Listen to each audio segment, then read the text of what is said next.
هاتێک مامۆستا ڕەمەزان خوای گەورە بە شەهید قبوڵی کات کە لەسەر ئەم مینبەرە داوایە کرد بۆ لای خوای پەروەردگار. خەڵکانێک زۆر وتی وەڵای کاکە خەتای خۆی بوو زمان خۆی نەگرت بۆیە کوژرا. بزانم ئەوانی کەوا هەمان ڕاوبۆچوونیانەیە خوای گەورە لێرە چیان بەسەر دێنێت؟ نەخێر، ئەمە بانگەوازی، ئەمە داوایە.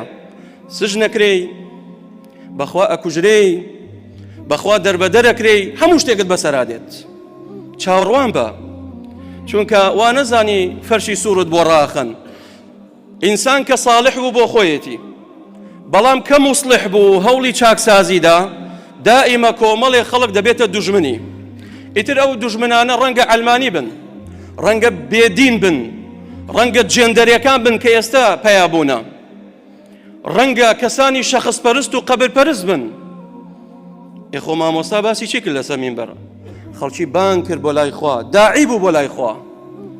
خوای گەورەش ئینشاء الله وجعله من المكرمين هنيئا له إن شاء الله. خو ئەگەر ئەو ڕۆژەش نەکوژرایە هەر ئەمرد بەخوا.